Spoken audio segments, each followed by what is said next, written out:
Yuk jadi bagian dari dakwah kami. Dukung operasional dakwah dan sosial kami, raih pahala amal jariah yang terus mengalir sampai hari kiamat. Assalamualaikum warahmatullahi wabarakatuh. Alhamdulillah, kalimat yang selalu kita ucapkan tidak henti-hentinya kepada satu-satunya pencipta langit dan bumi, Allah subhanahu wa ta'ala, yang telah menggantungkan segala nikmat yang dia berikan kepada kita dengan kalimat Alhamdulillah. Maka sangat wajar kalau kita sering mengucapkan kalimat ini. Juga kita panjatkan salawat dan taslim kepada Nabi besar Muhammad sallallahu alaihi wasallam, satu-satunya guru, kiai dan nabi, serta suri tauladan yang harus diikuti oleh setiap muslim. Sebagaimana Allah dan malaikatnya memberikan salam kepada beliau. Jemaah sekalian, setelah libur puasa dan lebaran kemarin, taklim kita dimulai lagi malam ini dan masih melanjutkan bahasan kitab Minhajul Muslim, dan malam ini kita masuk ke pasal ke-13, masalah tauhid ibadah. Sudah saya jelaskan bahwasanya tauhid itu artinya pengesaan. Jadi tidak ada, kalau kita katakan pengesaan itu berarti tidak ada duanya, hanya satu. Ibadah adalah perkataan, perbuatan, semuanya yang diperintahkan dan disukai oleh Allah subhanahu wa ta'ala. Tauhid ibadah berarti kita mengesahkan ucapan, gerakan, kegiatan untuk Allah subhanahu wa ta'ala. Membahas masalah ibadah, saudaraku, segala macam substansial ibadah yang sudah kita tahu, wajib ataupun sunnah, baik sholat, puasa, zakat, haji, dan segala macam jenis ibadah, takziah, ziarah kubur, bakti dengan orang tua, silaturahim, semua jenis-jenis ibadah ini kalau ingin istiqomah di dalamnya, ada dua rahasianya. Yang pertama, menyadari dan mencari tahu bahwasanya itu perintah Allah. Artinya kita sadari ini perintah Allah dan kita mencari tahu apa yang Allah janjikan di ibadah itu. Biasanya bahasa sederhananya fadilahnya. Ini mungkin sudah umum, banyak orang Islam yang tahu. Tapi yang kedua nih, yang banyak kaum muslimin tidak sadari, ibadah itu kalau bahasa saya pribadi tanda kutip harus dipaksakan. Kalau ibadah ini kita tidak paksakan di dalam diri kita, tidak dijadwalkan, maka kita tidak akan pernah ibadah sampai mati. Contoh, kalau Al-Quran itu hanya ditaruh di rak saja dan kita tidak paksakan kaki kita melangkah ke rak itu untuk mengambil Al-Quran, tidak memaksakan diri untuk membuka lembaran-lembarannya dan menjadwalkan rutin setiap hari, maka Quran itu hanya akan jadi kenangan sampai kita meninggal. Cucu kita pun hanya akan, bukan cuma anak, sampai cucu kita pun hanya mengatakan, oh itu dulu Quran kakek saya, oh itu Quran nenek saya. Mereka pun tidak akan menyentuhnya. Kalau antum dari sekarang tidak paksakan diri, tanda kutip, untuk sholat malam, tahajud mulai malam ini sampai ajal datang, pastikan antum sampai mati tidak akan tahajud. Mustahil. Harus paksakan diri. Bunyiin jam beker, lebih cepat tidur, jadwalkan, harus. Dan merasa rugi kalau sempat ada yang kelepas. Tarik dalam semua ibadah, apapun itu. Dan tanda kutip kata paksa ini Allah Azza wa Jalla gunakan dalam Al-Quran. A'udzubillahi minasyaitonirrajim, walladzina jahadu fina lanahdiyannahum subulana. Orang yang memaksakan diri ke jalan kami, orang yang memaksakan diri menjalankan perintah-perintah kami, orang yang memaksakan diri untuk meninggalkan larangan-larangan kami akan pandu, kami akan tolong, kami akan permudah dia untuk menyelesaikan jalan-jalan kami itu. Kalau ngantuk malam, paksain bangun. Ingat hadis Nabi SAW, kalau anak Adam tidur diikat oleh syaitan dengan 3 ikatan. Kapan dia tahmid, memuji Allah, bangun tidur dengan baca doa bangun tidur, Alhamdulillahilladzi ahyana ba'da ma amatana wa ilahin nusyur. Segala puji bagi Allah yang telah menghidupkan kami setelah mematikan kami, dan kami akan kembali kepadanya. Akan terlepas 1 ikatan. Dan kalau dia berwudu, ini paksakan lagi. Bukan cuma baca doa, ngantuk, berdiri ke kamar mandi. Dia wudu, terlepas ikatan yang kedua. Dan kalau dia sholat, ini tahapannya ya, paksain lagi dia, paksain sholat, maka terlepas ikatan ketiga. Dan engkau akan mendapati orang tersebut paling bahagia di harinya. Ceria. Coba praktekin deh. Cuma 3 jam tidur Ustaz, malam-malam ngantuk. Coba paksain bangun sholat malam.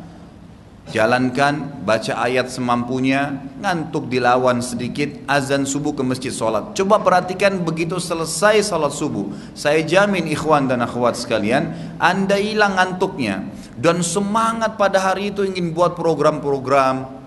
Bahkan kadang-kadang subhanallah kita kalau tidak punya program, tidak maksain ibadah seperti ini, maka biar tidur 8 jam semalam tetap aja ngantuk habis subuh. Beda. Tidak bisa kalau tidak dipaksakan. Lewat orang miskin, jangan perhitungan, langsung keluarin, paksakan diri, masukkan tangan ke kantong, kasih. Biar setan kasih 1000 opsi, 1000 penawaran.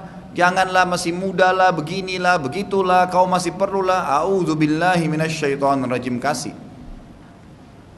Dan ikuti pemaksaan diri terhadap ibadah ini saudaraku, dengan tidak ragu sedikit pun terhadap janji Allah.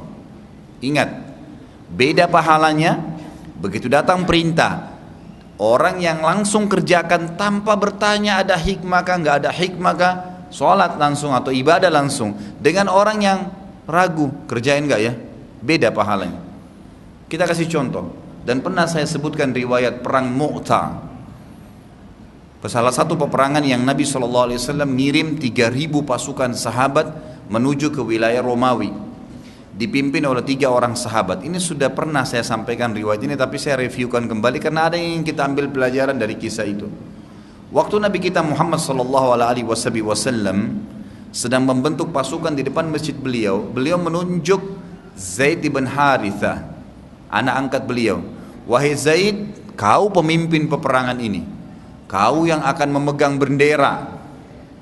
Perlu kita tahu, di zaman dulu peperangan itu dinilai menang atau kalah kalau bendera berdiri atau bendera jatuh. Kalau benderanya masih ada berkibar berarti masih ada pasukannya tuh, masih kuat.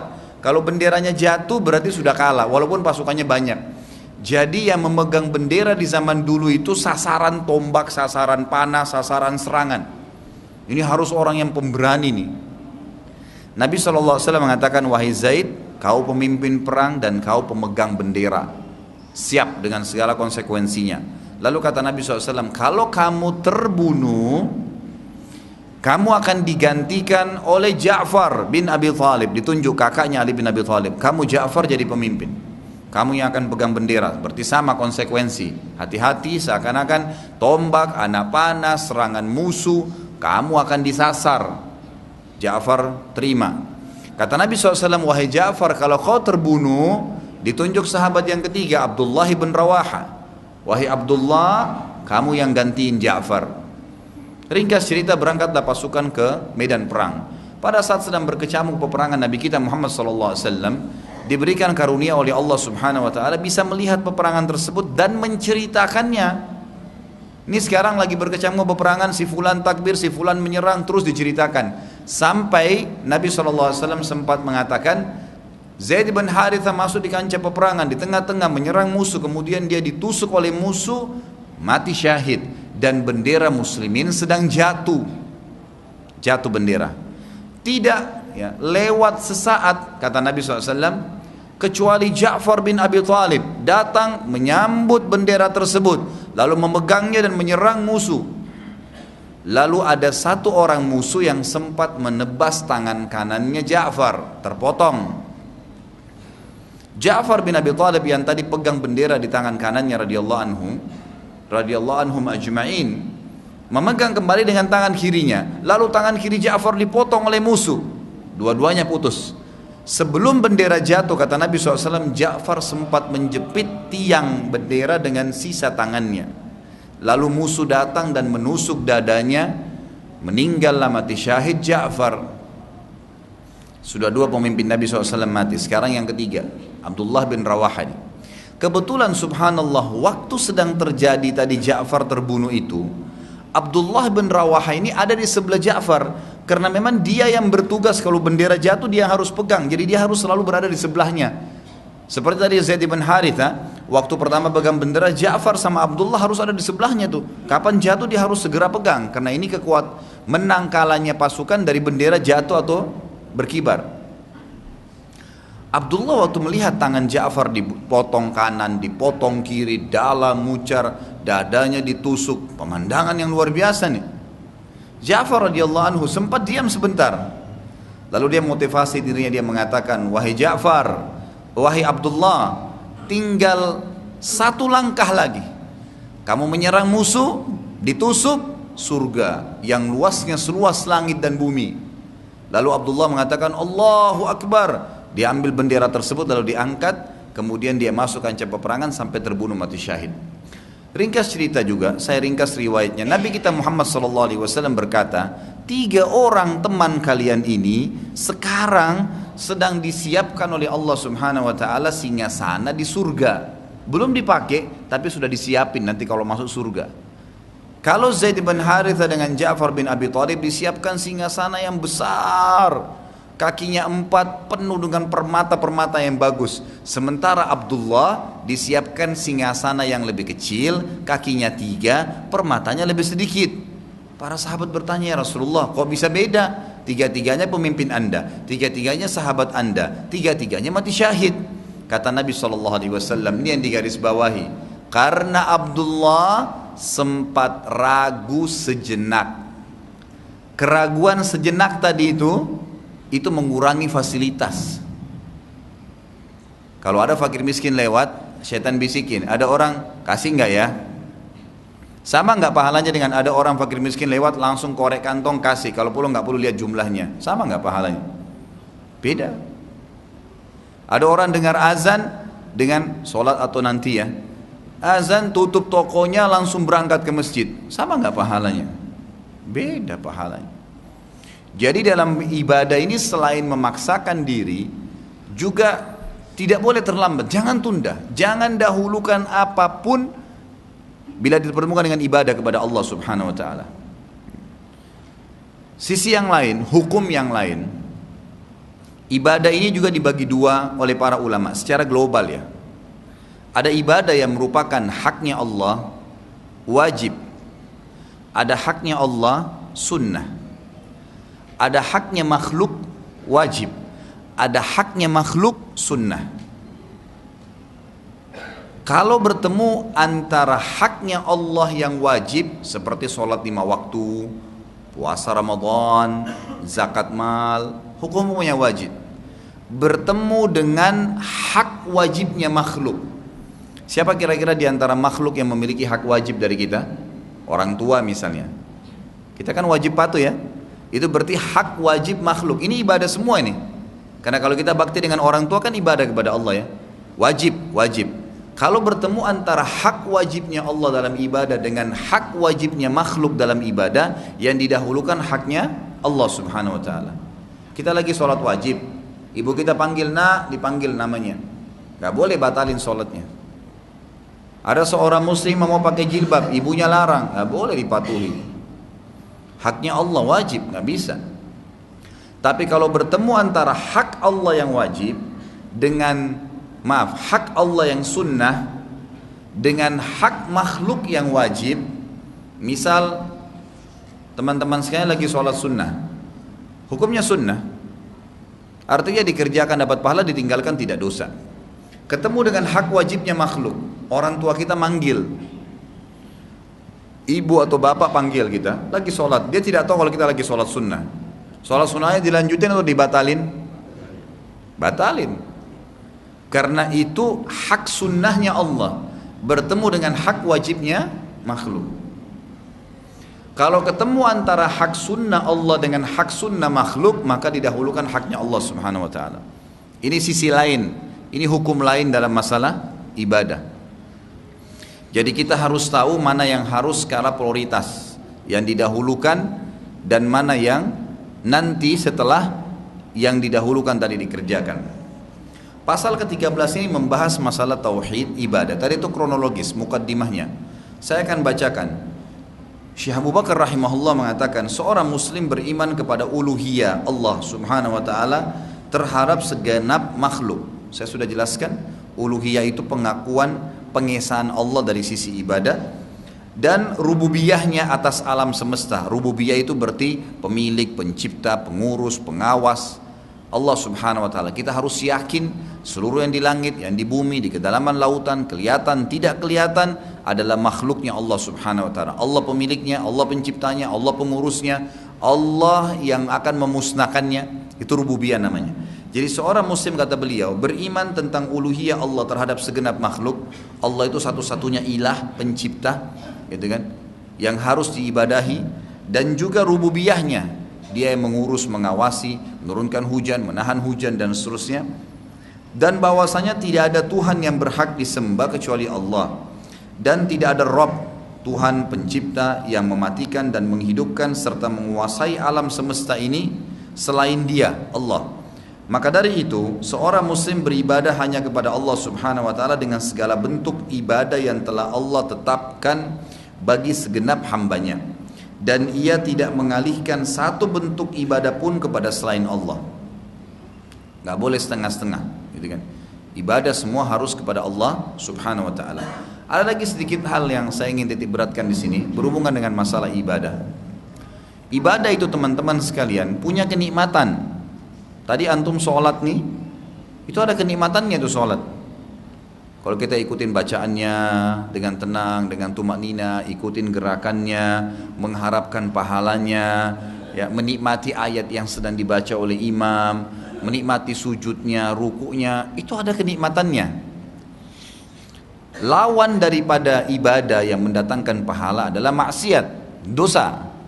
Perbuatan dosa ini juga punya kenikmatan, ada kenikmatannya. Orang pacaran duduk 2 jam, 3 jam ngobrol sembarangan, apapun yang bisa dilakukan, yang dibisikin syaitan untuk membuat lawan jenisnya takluk sehingga terjadi perzinahan, ada kenikmatan. Orang minum khamar, duduk buang-buang waktu, mabuk, fly, tidak tahu apa yang dia harus ucapkan, ada kenikmatan yang dia rasakan. Kedua perbuatan ini, amal saleh, ibadah dan maksiat, ada kenikmatannya. Tapi fahamilah teman-teman sekalian, kedua perbuatan ini tidak bisa bersatu kenikmatannya.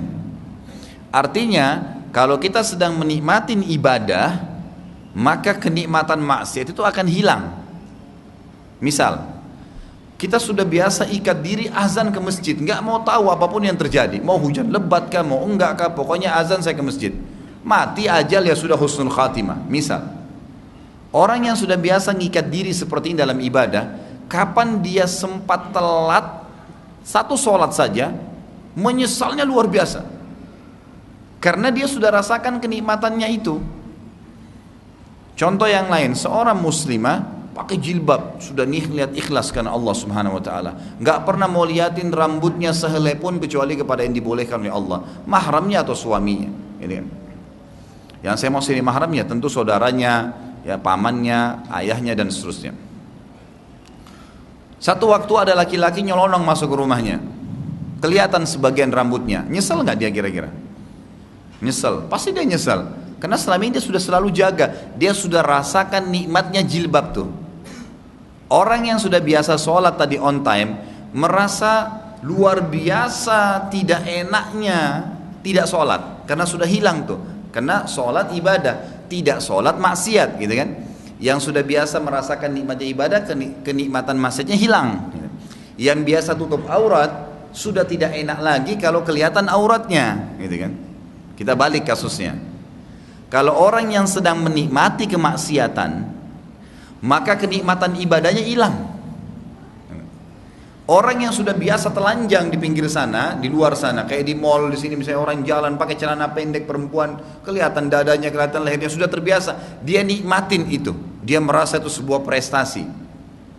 Maka bagi dia jilbab itu sesuatu yang mempermalukan, panas, nggak enak. Kenikmatan jilbab hilang, kenikmatan ibadah hilang, karena dia sedang menikmatin dosanya. Ini kan? Yang ingin saya titip beratkan teman-teman sekalian, antum tentukan jalan jelas mulai sekarang nih di majelis ini. Jalan ini nikmatin ibadah atau nikmatin maksiat. Jangan tengah-tengah. Karena kalau antum ada di tengah-tengah, nanti nggak enak. Misal ada orang sholat, ada orang puasa, tapi masih mencuri, tapi masih berbuat maksiat.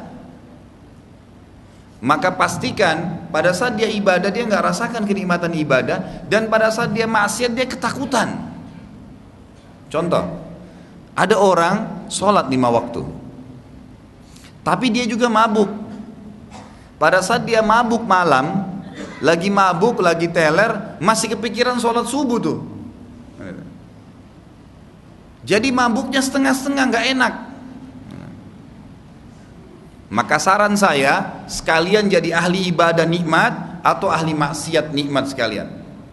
Karena orang yang tidak pikir ibadah kalau lagi maksiat, dia mabuk nih, memang dasarnya nggak mau sholat, itu lebih enak dia. Nggak ada beban subuh, gitu kan? Nggak ada beban ibadah. Tapi ingat, konsep ini bukan saya sarankan, tapi konsekuensinya kalau kita nikmatin ibadah, maksimal kita rasakan nikmat, dan ini ujung-ujungnya surga. Ini kita nikmatin memang maksiat, gitu kan? Nggak ada ibadahnya, tapi di sini nanti ujung-ujungnya neraka. Ada orang banyak berada di posisi tengah-tengah nih. Ini yang saya ingin dobrak. Sampai kapan antum mau tunda nih taubat? Sampai kapan masih menyisipkan dalam hidup kita kemaksiatan? Sampai kapan? Sehingga nikmat ibadahnya hilang. Biar dengar ayat, berusaha khusyuk mau nangis gak bisa. Karena dosanya masih ada. Dia masih buka celah dosa. Tutup ini pintunya. Mau 1 juta orang mengucapkan kamu alim ya, kamu berubah ya, kamu ekstrim lah, apapun dia mengucapin terserah. Ucapin secapek kamu, ndak apa-apa. Gitu kan? Orang-orang yang membendung kita dari ibadah, kenikmatan ibadah ikhwani, tidak akan pernah menunggu 1 jam pun di kuburan kalau kita mati. Teman-teman yang selama ini mau sesatkan kita, mau nunggu pada saat kita mati 1 jam aja, ngidap 1 hari di kuburan, mau nggak dia? Nggak bakalan. Dia dengan kehidupannya, kita masuk ke kuburan kita yang jadi masalah, padahal dia yang ajak tuh. Ini bahaya sekali, gitu kan? Maka harus hati-hati. Dalam salah satu ayat Al-Quran diceritakan, ada nanti ahli surga masuk ke dalam surga bersama teman-temannya. Nanti kita ini ketemu di surga kalau insya Allah tiketnya sama, iman dan amal soleh, ketemu di surga tuh. Itu sudah jaminan dari Al-Quran. Allah Subhanahu wa ta'ala menceritakan dalam Al-Quran, nanti ada segelintir orang yang ketemu di surga sama teman-temannya nih. Lalu mereka mencari 1 orang teman mereka, gitu kan? Jazakallah khair. Mereka cari 1 orang temannya, cari di semua derajat surga nggak ada. Mana nih teman kita 1 nih? Maka Allah SWT menceritakan, fattala'a fawaja'a, apa ayatnya? Fattala'a fara'ahu fi sawa'il jahim, kata Allah. Ternyata waktu di surga dicari nggak ada, lalu mereka melihat ke neraka, karena ahli surga nanti bisa lihat ahli neraka. Mereka lihat di neraka dicari, ditemukan ada di neraka orang itu. Lagi disiksa temannya 1 nih. Lalu Allah Subhanahu wa ta'ala menceritakan dialog terjadi antara teman sama temannya nih. Lalu dia mengatakan, in kita la turdin. Hampir, yang ahli surga bilang, hampir saja dulu kau buat saya masuk bersama kau di neraka. Dia dulu pernah bilang orang ini, a innaka laminal musaddiqin. Apa kau percaya tuh sholat, percaya tuh nanti neraka surga, percaya tuh apa yang diancam-ancamin, konyol tuh, kolot, dan seterusnya. Orang-orang yang masuk neraka ini bilang, maka yang di surga bilang, hampir saja kau sesatkan saya, dulu kamu bilang begitu, ainnaka minal musaddiqin, apa kau harus percaya semua itu, gitu kan? Kalau bukan karena karunia Tuhanku, lanjutan ayatnya, gitu kan, maka pasti saya akan bersama dengan kamu termasuk orang-orang yang rugi. Jadi ikhwani, sisa umur kita, saatnya hijrah. Sisa umur kita yang ada ini, sudah cukuplah yang lalu-lalu.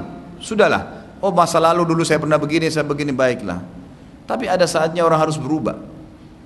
Detik ini, malam ini, bisa saja ikhwani dan akhwati, dari lisan saya keluar kalimat-kalimat ini, kesannya dari saya, tapi peringatan dari Allah buat anda semua. Jangan merasa nanti imannya ada kalau ustadznya ada, atau dengarin ceramah, enggak. Orang yang cerdas adalah orang yang mengambil pelajaran dari siapapun yang ngomong, yang penting benar dan menuntun dia ke jalan Allah. Berubah saatnya, nggak bisa. Sampai kapan kita tidak hijrah nih? Sampai kapan masih ada dosa yang kita biarkan terus menjadi penyakit di tubuh kita? Masa kita bisa betah, sedangkan gerah saja keringatan nggak enak di tubuh? Bagaimana orang bisa membiarkan becek-becek di badannya, kotoran-kotoran, kuman-kuman, dibiarin. Sementara dia mau mengatakan saya bersih. Itu ibaratnya orang yang mau beramal soleh tapi masih banyak maksiatnya. Nggak bisa ketemu. Ibadah itu bersih, disuruh wudu, disuruh mandi, suruh pakai baju yang bebas dari najis, tempatnya harus bersih, jelas gerakannya, jelas bacaannya, bersih, suci itu. Nggak boleh ada hal-hal yang kotor di sini. Jangan ikutkan itu. Harus dijaga. Usahakan jiwa kita seperti satu ruangan yang steril. Jangan pernah ada apa-apa di situ yang busuk. Saya kasih contoh.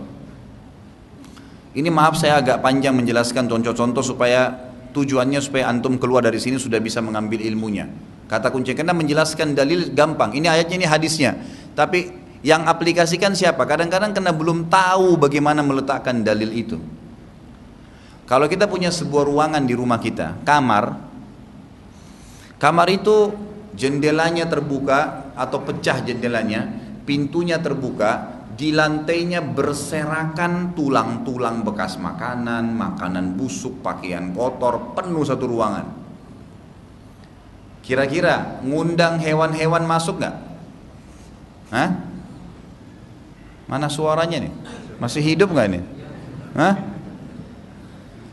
Masuk serangga, masuk nyamuk, masuk lalat, masuk anjing, masuk semua tuh. Kenapa? Ruangannya kotor. Ibaratkan itu jiwa antum tuh. Jadi kalau kita biarkan di dalam jiwa kita ini kemaksiatan seperti itu, berserakan tuh tulang-tulang bekas makanan, bekas pakaian, dan ini banyak binatang-binatang yang tidak menyenangkan masuk. Ini setan semua nih masuk.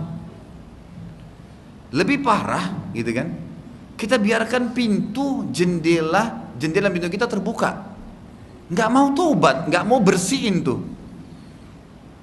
Ini contoh rasional. Mestinya jiwa kita, hati kita itu bersih semua, nggak ada makanan bekas, semua bersih, disapu, kalau perlu nggak ada satu debu pun, nggak ada debu, steril luar biasa, jendela semua ditutup, kaca semua ditutup, orang masuk nyaman.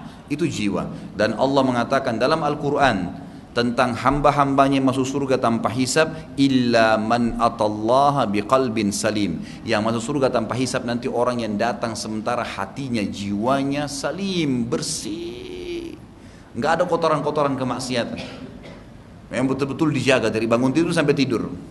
Dan itu orang akan maksimal nikmatin ibadahnya tuh.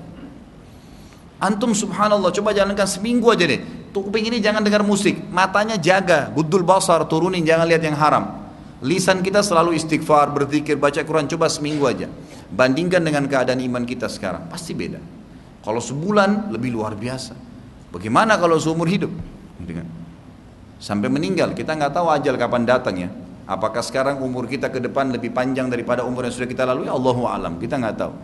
Tapi orang yang cerdas harus berpikir dengan masalah itu. Itu berhubungan dengan masalah ibadah tuh.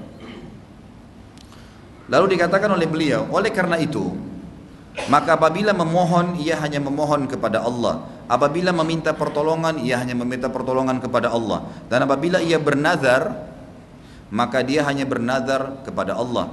Jadi hanya untuk Allah semata segala amalan batin seperti takut, berharap, inabah, mengembalikan sesuatu perkara kepada Allah, cinta, mengagungkan dan tawakal, berserah diri, dan juga amalan lahiriah secara batin dalam hati, dan ini semuanya bersih, semuanya ibadah. Nikmatin sama dia sehingga kenikmatannya maksimal. Ini insya Allah sedikit sentuh dengar ayat tersentuh nangis, sedikit lihat jenazah lagi diantar, kita bayangkan kalau diri kita ke sana, itu akan terbawa ke situ tuh. Makin diasah maka makin kental tuh kenikmatan ibadahnya, makin nyaman rasanya gitu. Dikatakan dan juga mengagungkan dan bertawakal hanya kepada Allah. Juga amalan lahiriah yang kelihatan seperti sholat, zakat, puasa, haji dan jihad. Yang demikian itu karena dalil-dalil nakli dan akli berikut ini. Sekali lagi ikhwani, saya ingin sedikit tambahkan juga sebelum dalil nakli dan akli ini. Kita ambil sedikit 2-3 menit ke depan tadabbur 2 surah pendek, Al-Falaq sama An-Nas. 2 surah yang sudah dihafal di luar kepala, bahkan sayangnya banyak orang anggap remeh karena sudah sering dihafal. Coba kita lihat bagaimana pembersihan diri, bagaimana pembenahan diri, bagaimana Allah mengajarkan kita menyelamatkan diri dari keburukan dengan 2 surah ini. Saya mulai dengan Al-Falaq. A'udzubillahi minasyaitonirrajim. Bismillahirrahmanirrahim. Qul a'udzu birabbil falaq. Saya berlindung atas nama Allah, Tuhan pencipta waktu subuh. Berarti kita sedang menyuruh siapa? Allah. Setelah ucapan permohonan kepada pujian kepada Allah satu ini, setelahnya datang 4 perlindungan dari keburukan. Jadi sebut namanya Allah satu, artinya satu kali mohon sama Allah, 4 hal hilang semua itu. Dan 4 hal ini ternyata eksternal diri kita. Perhatikan, min syarri ma khalaq. 1. Dari semua keburukan yang diciptakan eksternal dari luar tubuh kita. Wa min syarri ghasiqin idza waqab, dan buruknya malam kalau datang, gelapnya, gangguannya, godaannya untuk maksiat, ketakutannya. Wa min syarrin naffatsati fil uqad, yang ketiga, dan dari tiupan nenek-nenek sihir, kebuhul-buhul di malam hari. Wa min syarri hasidin idza hasad, dan iri dengkinya orang-orang, tempat kerja saya, keluarga saya, semua sekitar saya yang iri dengki, jauhkan. Kita minta sebut namanya Allah satu untuk 4 hal yang eksternal kita selesai itu. Pertemukan dengan An-Nas. A'udzubillahi minasyaitonirrajim. Bismillahirrahmanirrahim. Qul a'udzu birabbin nas. Saya berlindung atas nama Allah, Tuhannya manusia. Disebut di sini di surah An-Nas 3 kali menyeru Allah. Tadi Al-Falaq 1 kali ya. Malikin nas, rajanya manusia. Seperti kita bilang, wahai rajanya manusia. Ilahin nas, Tuhannya manusia. 3 kali kita panggil Allah tuh. Untuk apa ikhwani?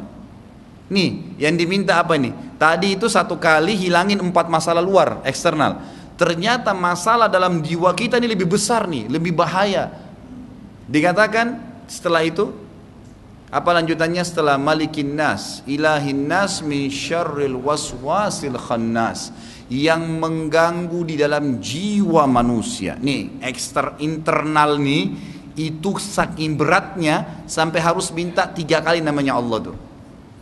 Padahal tadi yang dari luar nih, musuh-musuh semua yang jahat, hewan buruk, penyihir-penyihir, gampang dikalahkan tuh.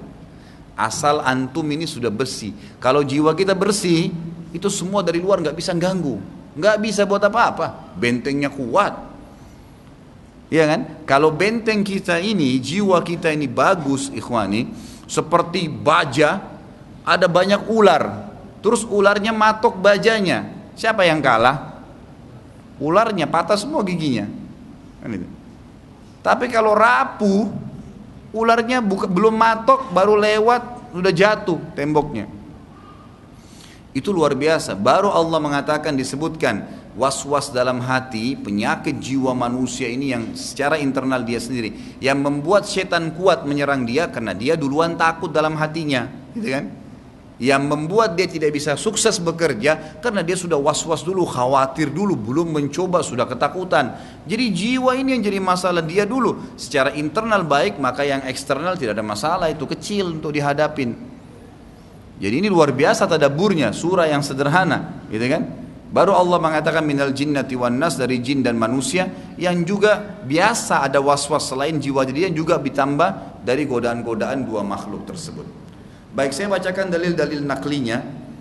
Bagaimana kita mengisahkan ibadah kepada Allah subhanahu wa ta'ala, hanya meminta, memohon, tunduk, patuh kepada Allah subhanahu wa ta'ala. Yang pertama beliau angkat adalah surah Thaha ayat 14. Poin pertama, perintah Allah Azza wa Jalla agar beribadah hanya kepadanya. A'udzubillahi minasyaitonirrajim. La ilaha illa ana fa'budni. Al-ayat. Tidak ada Tuhan yang berhak disembah kecuali aku, kata Allah. Sering diulangi kalimat tauhid nih.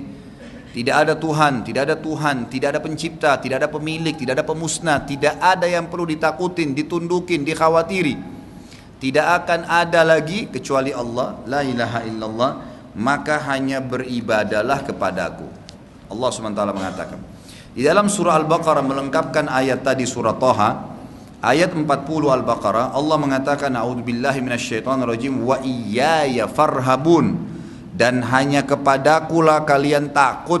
Jangan pernah takut. Salah satu kiat yang luar biasa untuk memunculkan, memperbaiki hubungan kita dengan Allah, jangan pernah takut kepada siapapun. Tidak ada kecuali Allah Subhanahu wa ta'ala. Jadi tidak ada yang perlu ditakutin. Tidak pemimpin, tidak apapun. Hewankah yang buas. Nah, yang kita khawatir kalau sampai Allah membiarkan memang pemimpin tersebut menyiksa kita. Itu mungkin. Jadi tinggal minta kepada Allah, selesai masalahnya itu. Kemudian juga disebutkan dari yang ketiga Al-Baqarah 2122, A'udzubillahi minasyaitonirrajim. Ya ayuhan nasu u'budu rabbakumul ladzi khalaqakum wal ladzina min qablikum la'allakum tattaqun alladzi ja'ala lakumul arda firasyan was samaa'a binaa'an wa anzala minas samaa'i maa'an فأخرج به من الثمرات رزقا لكم فلا تجعلوا لله أندادا وأنتم تعلمون. Hai sekalian manusia, sembahlah Rabb kalian satu-satunya, Allah yang telah menciptakan kalian dan orang-orang sebelum kalian, agar kalian bertakwa, hanya tunduk dan patuh kepadanya. Dialah yang telah menjadikan bumi sebagai hamparan bagi kalian dan langit sebagai atap, dan dia menurunkan air hujan dari langit. Lalu dialah yang menghasilkan dengan hujan itu segala buah-buahan sebagai rezeki untuk kalian. Karena itu janganlah kalian mengadakan sekutu-sekutu bagi Allah. Pohon keramat, jimatlah, kuburanlah, setanlah, langitlah, semua makhluk, gak perlu tunduk kepada semua itu. Padahal kalian mengetahui, kalian tahu sebenarnya dengan akal sehat kalian bisa tahu itu. Juga ditegaskan dalam firman-Nya, beliau mengatakan surah Muhammad ayat 19, A'udzubillahi minasyaitonirrajim, fa'lam annahu la ilaha illallah. Ketahuilah bahwasanya tidak ada Tuhan yang berhak disembah, ibadah, tunduk, patuh, gerakan, ucapan yang merupakan ketundukan seorang hamba tidak boleh kecuali kepada Allah. Juga beliau mengangkat surah Fussilat ayat 36. A'udzubillahi minasyaitonirrajim. Beliau mengatakan perintah Allah agar tidak perlu memohon perlindungan kecuali kepadanya. Fasta'idz billah innahu huwas samiul alim. Kalau kau takut, khawatir, merasa was-was, merasa terganggu, mohonlah perlindungan hanya kepada Allah, karena sungguhnya dialah yang maha mendengar lagi maha mengetahui. Ini termasuk takut kepada Allah sementara adalah ibadah, ya, hanya memohon perlindungan kepada Allah Subhanahu wa taala. Perintahnya juga agar kita hanya berserah diri kepadanya semata. Di dalam surah At-Taghabun ayat 13, A'udzubillahi minasyaitonirrajim wa 'alallahi falyatawakkalul mu'minun. Dan hanya kepada Allah sajalah hendaklah orang-orang beriman itu berserah diri. Ada masalah apapun kita sudah ikhtiar, serahkan kepada Allah. Tawakal juga adalah bagian daripada ibadah, bergantung penuh kepada Allah Subhanahu wa taala. Yang kedua, berita dari Allah Subhanahu wa taala tentang uluhiyahnya. Di dalam surah An-Nahl ayat 36, poin kedua dari dalil naqli, A'udzubillahi minasyaitonirrajim wa laqad ba'atsna fi kulli ummatin rasulan an ibudullaha wajtanibut tagut. Dan kami sebelum kalian wahai umat Muhammad telah mengutus rasul pada tiap-tiap umat, dan semua rasul itu menyeru sembahlah Allah, hanya tunduk. Kalau mau ibadah, mau meminta, mau memohon, takut hanya kepada Allah, dan jauhi tagut. Tagut itu semua yang disembah selain Allah, patunglah, pohonlah, dan seterusnya. Juga firman Allah Subhanahu wa taala Al-Baqarah 259. Semua dalil ini menyuruh kita mengisahkan Allah dalam masalah ibadah. A'udzubillahi minasyaitonirrajim. Al-Baqarah 256, faman yakfur bit-taghuti wa yu'min billahi faqad istamsaka bil urwatil wuthqa lam fisama laha. Al-ayat. Kalau siapapun yang ingkar kepada tagut, semua yang disembah selain Allah, dan beriman kepada Allah satu saja, maka sungguhnya ia telah berpegang pada tali yang amat kuat dan tidak akan putus. Artinya dia punya tempat bersandar yang sangat kuat, tidak akan pernah salah jalannya, ya, tidak akan pernah ada kekeliruan di situ. Juga firman-Nya Al-Anbiya 25, A'udzubillahi minasyaitonirrajim, "Wa ma arsalna min qablika mir rasulin illa nuhi ilaihi annahu la ilaha illa ana fa'budni." Dan kami tidak mengutus seorang rasul pun sebelum kamu hai Muhammad, melainkan kami wahyukan kepadanya bahwasanya tidak ada Tuhan yang berhak disembah melainkan aku. Artinya apa yang diajarkan saja, yang dipandu, cara sholatnya, zakatnya, puasanya, semua ibadah-ibadah itu hanya itu saja yang dilakukan. Sembah dengan cara yang Allah mau. Maka sembahlah aku, sembahlah olehmu sekalian aku saja, kata Allah. Juga firman Allah Subhanahu wa taala Az-Zumar ayat 64, A'udzu billahi minasyaitonir rajim, qul afa ghairallahi ta'muruni a'budu ayyuhal jahilun. Katakanlah, kalau setelah kalian beriman kemudian ada orang yang coba menyuruh kalian menyembah, menyeru kepada selain Allah, percaya dengan kertas-kertas, jimat-jimat, pohon, kayu lah, tongkat atau apa saja, ya mungkin di Indonesia banyak keris, pisau-pisau, pedang, semua benda-benda itu. Katakanlah kepada mereka-mereka itu, apakah kalian menyeru aku menyembah selain Allah, hai orang-orang yang tidak punya pengetahuan? Jadi Allah SWT menganggap mereka orang jahil. Bagaimana bisa mereka menyuruh kita menyembah makhluk yang dibuat oleh Allah Subhanahu wa taala? Surah Al-Fatihah yang sudah kita hafal mati di luar kepala, surah Al-Fatihah ayat 5. Iyyaka na'budu wa iyyaka nasta'in. Hanya kepadamu kami menyembah, tunduk, beribadah, dan hanya kepadamu pula kami meminta pertolongan. Serta yang terakhir dalam poin kedua adalah dalil surah An-Nahl ayat 2. A'udzu billahi minasyaitonir rajim. Yunazzilul malaikata birruhi min amrihi ala man yasha'u min ibadihi an anziru annahu la ilaha illa ana fattaqun. Dia menurunkan para malaikat Allah dengan membawa wahyu dengan perintahnya kepada siapa yang dia kehendaki di antara hamba-hambanya. Maksudnya para rasul-rasul dan nabi, yaitu peringatkanlah oleh kalian semua. Jadi diserukan kepada para rasul dan nabi bahwasanya tidak ada Tuhan yang berhak disembah melainkan aku. Jangan pernah tunduk beribadah kecuali kepada aku. Maka hendaklah kalian bertakwa, hanya tunduk dan patuh kepadaku. Jadi terus menerus Allah Subhanahu wa taala ingatkan agar kita tidak pernah bergantung tunduk kecuali kepada Allah Subhanahu wa taala. Sudah masuk waktu? Ya. Baik, selanjutnya poin ketiga, berita dari Rasulullah SAW. Tadi itu berita dari ayat Al-Quran tentang harusnya kita mengesahkan, menundukkan diri hanya kepada Allah Subhanahu Wa Taala dan tidak pernah takut dan berharap kecuali kepada Allah. Berita dari Rasulullah SAW tentang uluhiyah Allah Subhanahu Wa Taala seperti dalam pesannya kepada Muadz bin Jabal radhiyallahu anhu ketika diutus ke negeri Yaman. Falyakun awwalu ma tad'uuhum ilaihi an yuwahhidullaha ta'ala. Hadis ini riwayat Bukhari Muslim. Hendaklah wahai Muadz bin Jabal, kau akan datangi kaum ahli kitab, yang paling pertama kau dakwahi mereka agar mereka mengesahkan Allah dalam segala hal.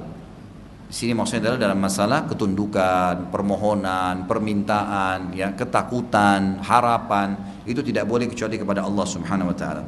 Sabda beliau juga kepada Muadz bin Jabal, ya Muadz, atadri ma haqqullahi 'alal ibad? Qala Allah wa rasuluhu alam. Qala an ya'buduhu wa la yusyriku bihi syai'a. Wahai Muadz, apakah kamu tahu apa haknya Allah atas hamba-hambanya? Maka ia menjawab, Allah dan Rasulnya lebih mengetahui. Beliau bersabda, beribadah hanya kepadanya semata dan tidak menyekutukan sesuatu pun dengannya. Hadis ini juga riwayat Bukhari Muslim. Sabda Nabi SAW kepada Ibnu Abbas di dalam hadis riwayat Tirmidzi dengan sanad hasan sahih, kata Nabi SAW, idza sa'alta fas'alillah wa idza ista'anta fasta'in billah. Kalau kau mohon apa saja dari kecil sampai besar hanya mohon kepada Allah, dan apabila kamu meminta pertolongan hanya minta pertolongan kepada Allah Subhanahu wa taala. Sabda Nabi SAW kepada orang yang berkata kepada beliau, jadi ada pernah sahabat datang kemudian bertemu Nabi SAW dan dia gembira sekali. Lalu Nabi SAW mengatakan, selamat datang. Dia mengatakan, ini karena kehendak Allah dan kehendakmu. Lalu Nabi SAW menegurnya mengatakan, kul masya Allah wahda. Katakan ini hanya kehendak Allah saja, saya nggak ada urusannya. Jadi kalau misalnya sukses sebuah proyek, Anda penyebabnya, lalu teman bilang, oh terima kasih ini penyebabnya Anda, bukan saya, Allah Subhanahu wa taala. Jangan sampai kita merasa kita punya di situ sesuatu, nggak ada. Yang membuat mata kita bisa terbuka, suara kita bisa keluar, tangan kita bisa memegang, kaki kita bisa melangkah, Allah Subhanahu wa taala. Bagaimana kita merasa kita punya hak di situ? Kita cuma tinggal menggulirkan saja gitu. Dan ini hadis riwayat Imam Nasai, ya. Insya Allah sebentar seperti biasa kita akan lanjutkan beberapa poin yang tersisa setelah sholat isya, setelah sholat ba'diyah isya maksudnya, dan akan dibuka sesi pertanyaan. Silakan ditulis di kertas dan tolong pertanyaannya sesuai dengan bahasan kita.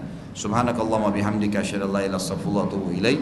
Wassalamualaikum warahmatullahi wabarakatuh.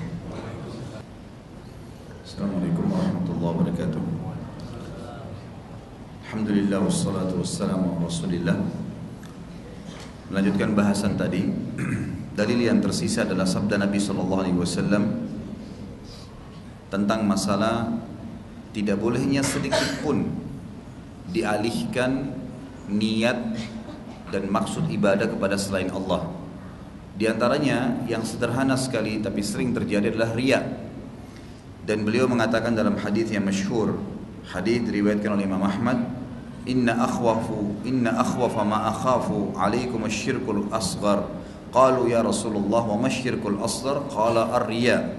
Inna Allah tabaraka wa ta'ala yaqulu yawma tujazal ibadu bi'amalihim idhabu ila alladhina kuntum tura'una bi'amalikum fid dunya fanzuru hal tajiduna indahum jaza. Sesungguhnya yang sangat aku khawatirkan terhadap kalian adalah syirik kecil.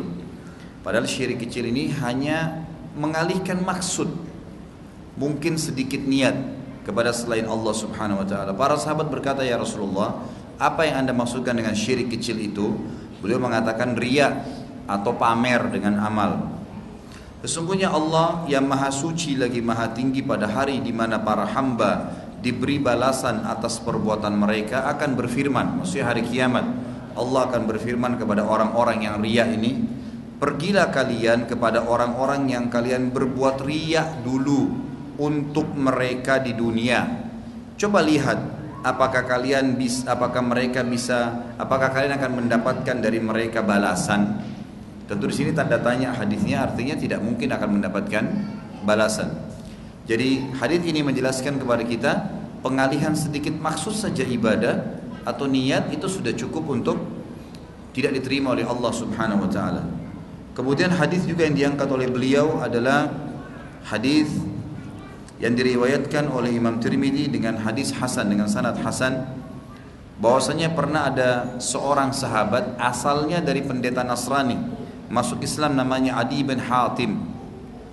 Pada saat dia masuk Islam, Nabi SAW sempat berkata kepada dia bahwasanya kalian orang-orang Nasrani dan ahli kitab juga Yahudi menjadikan para pendeta dan rahib sebagai sesembahan selain Allah.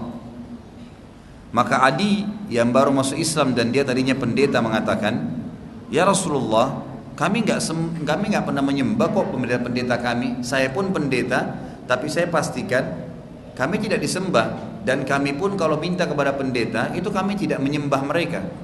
Lalu Nabi SAW menjelaskan tentang bentuk penyembahan yang semestinya untuk Allah sederhana, tapi ternyata terjadi di kalangan ahli kitab, dan ini juga banyak terjadi di tengah-tengah kaum muslimin. Kata Nabi SAW, "Alaisu yuhilluna lakum ma harramallahu fatuhillunah wa yuharrimuna ma ahallahu Allahu fatuharrimunah?" Qalu bala. Qala fatilka ibadatuhum. Bukankah para pendeta dan rahib itu menghalalkan bagi kalian apa yang diharamkan oleh Allah? Jadi dulu ada cerita para pendeta dan pastor ini. Kalau pastor agama Katolik, pendeta berarti Protestan. Tapi kita samakan misalnya dengan istilah pendeta.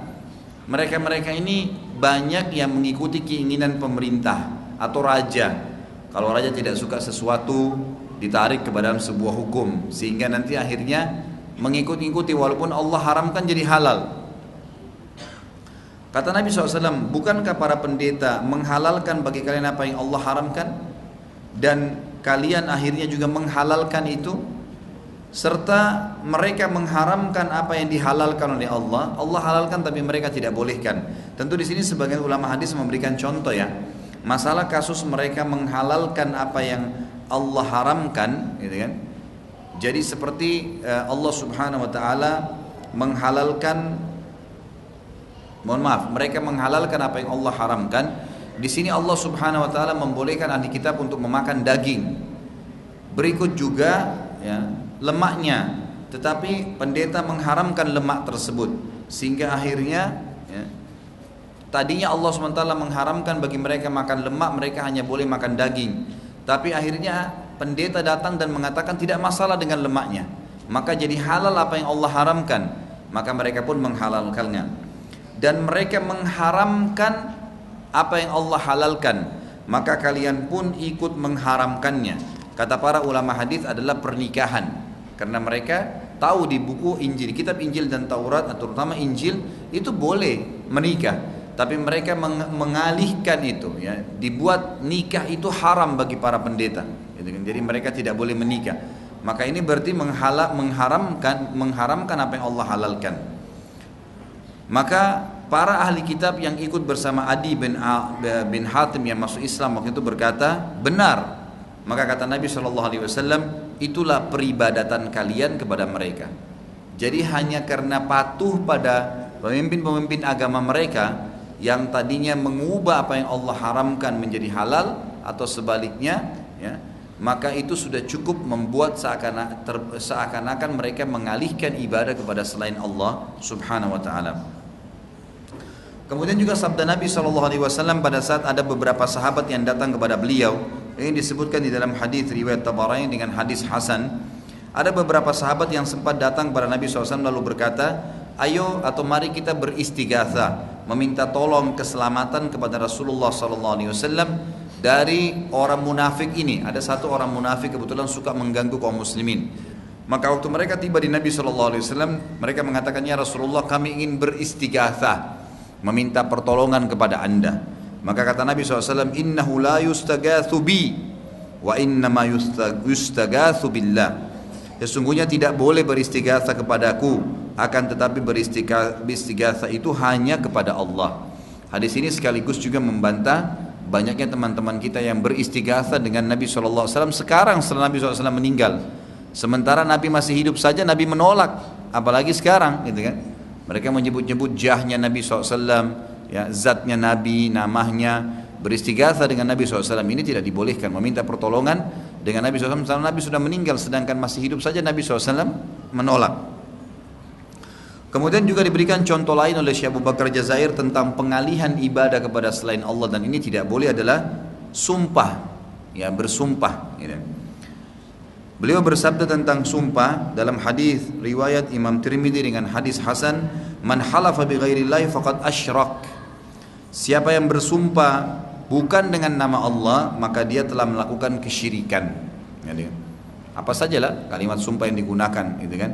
Ini sudah pernah saya jelaskan, ada sebagian masyarakat Mesir, ya, mereka selalu menggunakan sumpah seperti wan nabi, demi nabi, gitu. Di Jakarta juga pernah saya dengar tuh ada yang mengucapkan itu, demi Rasulullah. Itu nggak boleh itu sumpah kepada selain Allah Subhanahu wa taala, gitu kan. Jadi harus menggunakan nama Allah saja. Juga beliau memberikan contoh yang lain, mantra-mantra, bacaan-bacaan yang tidak diajarkan oleh Allah Subhanahu wa taala dalam bahasa apapun, yang tidak menggunakan doa-doa dan zikir yang diajarkan oleh Allah melalui Rasulnya Muhammad sallallahu alaihi wasallam, maka termasuk syirik. Begitu pula dengan kalung-kalung jimat yang digantung, serta, ya, mantra-mantra pelet, sihir yang biasa ditaruh di kertas, di pakaian, ini semua dilarang oleh Nabi SAW. Berarti mengalihkan ibadah kepada selain Allah Subhanahu wa taala, meminta tolong kepada selain Allah Subhanahu wa taala. Beliau bersabda dalam hadis yang masyhur riwayat Imam Ahmad dan Abu Daud dengan sanad sahih, innar ruqa wat tamaima wat tiwala syirkun. Sesungguhnya ruqa itu, ruqa ini jamak daripada ruqyah, yang berarti bacaan yang ditiupkan. Dan setiap kali ruqyah tidak diitlaqkan setelahnya kalimat syar'iyah, berarti bisa masuk dalam ruqyah yang dilarang, gitu kan?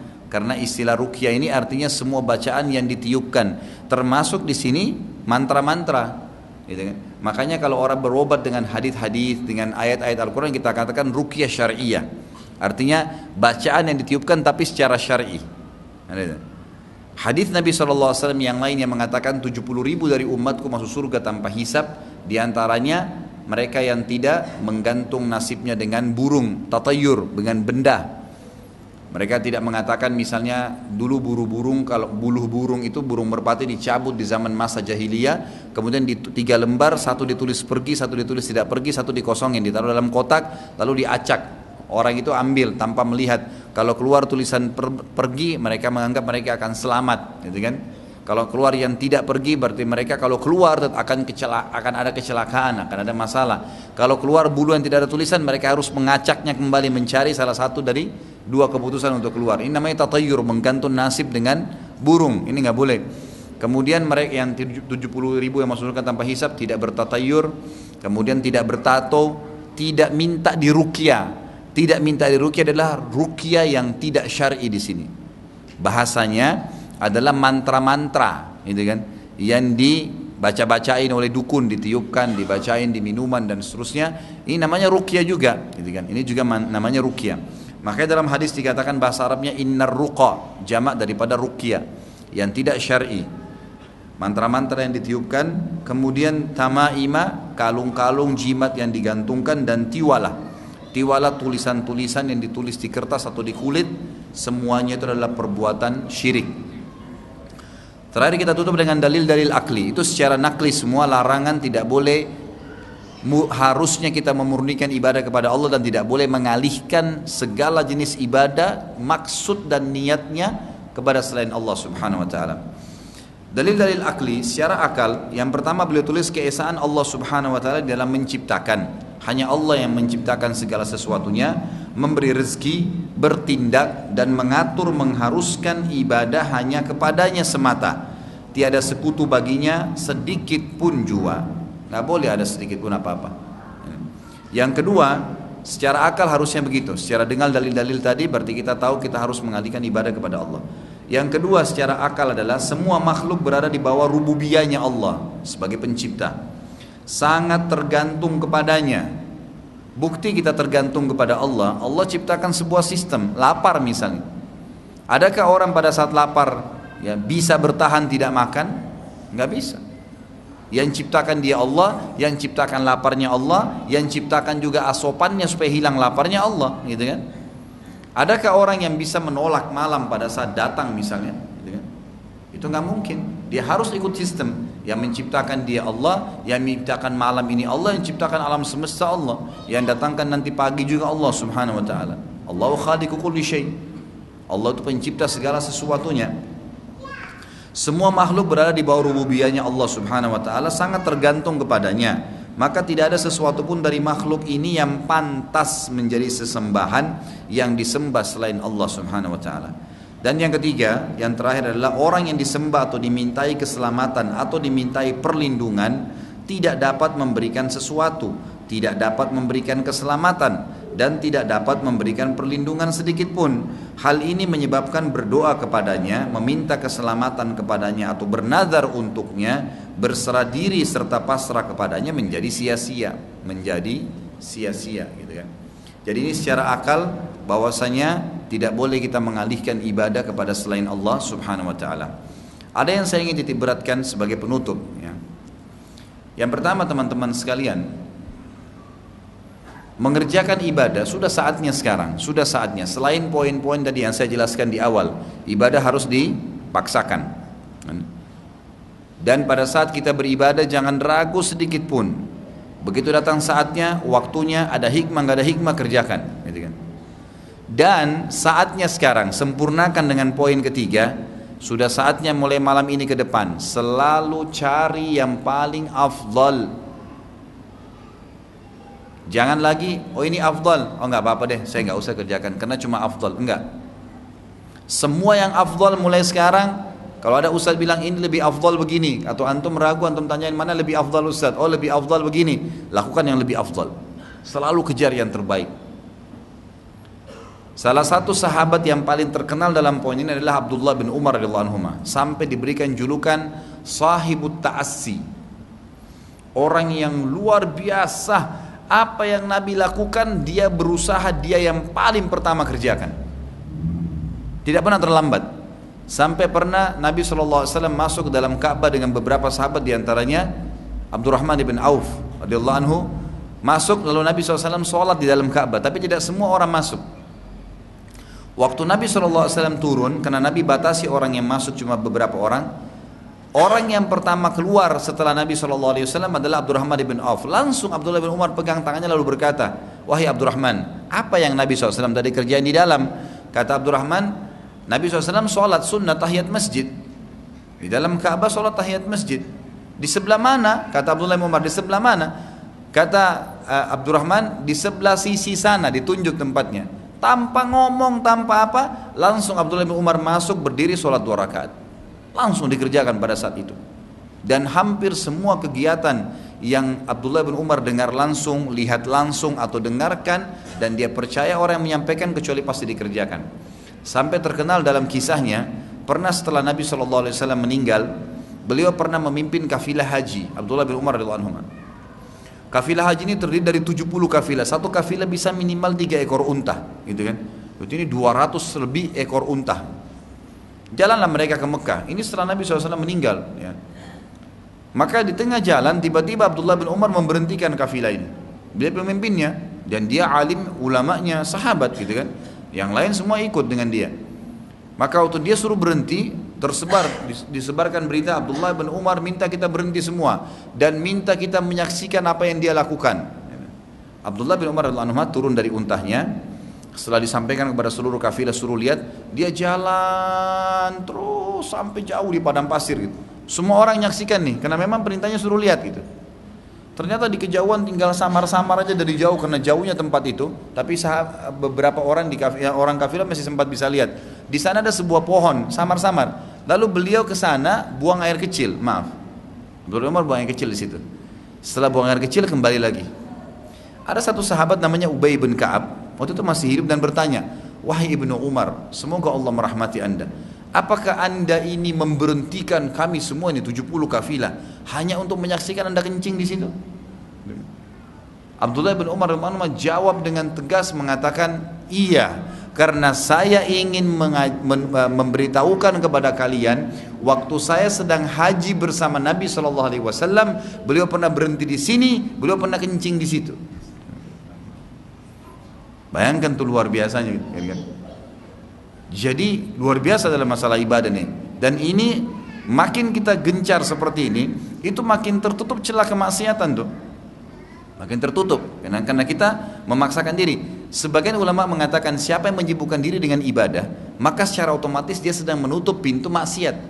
Siapa yang gencar dalam kemaksiatan, dia sedang menutup pintu ibadah, lawannya nggak bisa ketemu, gitu kan? Jadi kita nggak usah luangin waktu, keluarkan energi khusus untuk menjauhi maksiat, tidak usah. Sibukkan diri dengan ibadah, maka kita akan jauh dari kemaksiatan tuh, gitu kan? Dan sudah saatnya hijrah, ikhwani, akhwati. Saatnya kita jadi lebih baik dari sebelumnya. Cari yang lebih afdal. Cari yang lebih afdal. Kalau antum dapat misalnya, selama ini kalau ruku Allahu Akbar, baca Subhana Rabbiyal Azim 3 kali dibaca. Baik. Ada yang lebih afdal enggak Ustaz? Ada. Baca berapa kali? Siapa yang tahu? Hah? 10 sampai 11 kali. Sunnahnya Nabi SAW terkadang membaca doa ruku 10 sampai 11 kali.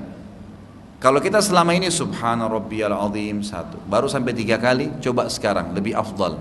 Coba lebih lama ruku, baca sampai 11 kali. Sudah mulai diamalin, tanya lagi sama Ustaz, ada yang lebih afdal enggak Ustaz? Ada. Nabi SAW memiliki 6 macam bacaan dalam ruku. Subhana Rabbil Azim, Subhana Rabbil Azim wa bihamdi, Subuhun Kudusun Rabbul Malaikati war Ruh, Subhanallahi dzil jabarut wal malakut wal kibriyai wal azama, Subhanakallahumma wa bihamdika Allahumma ighfirli, Allahumma laka raka'tu wa bika amantu wa laka aslamtu, raka'a sam'i wa basari wa lahmi wa dami wa idami wa asabi mastakhalla bihi qadami. Ada 6 macam bacaan. Dan ulama mengatakan setiap bacaan ini boleh menjadi pilihan, boleh dibaca satu-satu. Dan setiap bacaan boleh dibaca 10 sampai 11 kali. Coba selama ini antum baca berapa kali nih? Hah? Subhanallah azim terus ya. Itu pun kayak orang kumur-kumur, subhanallah. Buru-buru. Sekarang ubah hijrah. Subhana rabbiyal azim. Nikmatin Subhana rabbiyal azim. Terus coba deh sampai 11 kali dulu. Kalau sholat wajib imamnya buru-buru, sholat sunnah, sholat ba'diyah, sholat qabliyah, sholat malam, sholat tahiyat masjid, jangan buru-buru, baca. Antara azan dan iqamah, misal ada waktu 5 menit dikasih di masjid kita ini, antum sholat, daripada buru-buru selesaikan 2 rakaat karena mau berdoa, saran saya nggak usah. Sholat 2 rakaat lama, sujudnya bisa berdoa. Doakan dalam doa, gabungin dua-duanya, sholatnya panjang, gitu kan? Doanya juga dapat. Untuk apa buru-buru? Coba cari yang lebih afdal. Itu penting. Renungi begini ikhwani, kalau kita bicara yang lebih pekah lagi, lebih dalam lagi ya, ikutin poin demi poin. Kalau seandainya kita ruku nih, baca satu jenis bacaan subhana rabbil azim misalnya 3 kali, boleh, dapat pahala, tapi tentu beda pahalanya dengan orang yang baca sampai 11 kali, kan gitu. Baik, kalau ada orang sudah faham 11 kali tapi dia cuma baca 3 kali, rugikah dia? Rugi dari sisi pahala. Tapi yang lebih rugi lagi sebenarnya, dia nggak bisa perbaikin tuh. Ya, misal tadi antum baru tahu nih sekarang, oh ternyata 11 kali ya Ustaz. Terus mau direview, mau diulangin sholat qobliyah isya, bisa nggak? Nah nggak bisa, buku amal kita tercatat begitu. Makanya pekah, cari yang lebih baik, lebih afdal, terus begitu, gitu kan? Supaya terus makin terbaik, karena dalam firman Allah Subhanahu wa taala, A'udzubillahi minasyaitonirrajim, innallaha la yughayyiru ma biqaumin hatta yughayyiru ma bi anfusihim. Allah enggak bakal mengubah keadaan satu kaum sampai mereka mengubah diri mereka sendiri. Ulama tafsir mengatakan ada 2 keadaan nih. Keadaan orang yang bermaksiat ingin pindah menjadi orang ibadah, itu Allah ubah keadaannya, gitu kan? Dia mau hijrah, Allah mudahin tuh. Tiba-tiba ketemu orang yang baik, tiba-tiba mulai tersentuh, mau mulai baca Quran, tiba-tiba berkembang terus gitu. Juga masuk dalam yang kedua di firman Allah ini, orang yang baik mau menjadi lebih baik. Itu masuk tuh. Jadi jangan kita terus stuck dalam satu tempat, enggak. Iman itu bisa naik, terus naik, gitu kan? Dengan cara kita mencari yang lebih baik lagi, lebih baik lagi, lebih baik lagi. Dan kata penutup saya teman-teman sekalian, Ramadan yang baru berlalu, ini kalau bahasa saya ya, mobil kalau dipanasin setengah jam saja, setengah jam, udah bisa dipakai keluar kota nggak? Hah? Mana yang punya mobil nih, Masya Allah nih. Kalau kita mobil dipanasin setengah jam, udah bisa dipakai nggak? Udah bisa ya. Kalau seminggu dipanasi, enggak, saya nggak bicara bensinnya habis, anggap bensinnya kita tambah terus, mesinnya lebih bagus kan, lebih panas. Kalau sebulan, maksud saya begini, kemarin ini Ramadan, ini motor-motor antum, ini mesin-mesin antum, jiwa kita ini panas nih, tinggal injak gas, gitu kan? Jangan dimatiin lagi mesinnya, kendor lagi, gitu. Contoh yang lain, kita ini ibarat, ini bahasa saya ya, semoga Allah ampuni kalau salah, tapi saya tidak bermaksud untuk salah, tapi memberikan contoh. Kalau anak itu, anak kecil yang cerdas, yang baru belajar pakai sepeda, ayahnya bantu nih pakai sepeda, jalan sepedanya. Anak yang cerdas, dia kalau jatuh nangis mungkin sedikit, lalu dia bilang ayah bantu lagi, tidak mau berhenti sampai dia bisa, kan gitu. Begitu dia bisa, dia minta ayahnya lepasin, lalu apa yang dia lakukan? Pedalnya diputar lebih kencang, dia tingkatkan keterampilannya, mungkin ban sepedanya dinaikin. Itu anak-anak yang hebat tuh, karena sepedanya ayahnya belikan bermanfaat. Anak yang bodoh adalah begitu jatuh sekali nangis, nggak mau lagi ayah, sepedanya ditaruh sampai kempes, ayahnya jual, sampai tua nggak bisa pakai sepeda. Ini contoh untuk menyentuh antum tentang masalah Ramadan kemarin. Jiwa kita sudah biasa puasa, udah biasa sholat malam, udah biasa ke masjid, gitu kan? Udah bisa pakai sepeda, tinggal dayung saja. Ini enggak, ditinggalin sepedanya, kendor. Kenapa harus kendor, gitu kan? Padahal kemarin itu bulan pelatihan, itu bulan ibadah itu. Kalau Ramadan aja nggak bisa menjadi motor pemicu, bahan bakar yang bagus untuk membuat kita lebih semangat, lalu kapan lagi kira-kira? Tidak ada jaminan Ramadan akan datang kita masih dapat, gitu kan? Maka ini semua indikasi-indikasi yang banyak sekali, dan contoh-contoh yang saya kasih supaya kita hanya beribadah kepada Allah, lakukan yang terbaik untuk Allah, dan kita akan panen pahalanya, serta sudah banyak ya pemicu-pemicunya, termasuk Ramadan yang baru saja lewat ini. Allahu a'lam.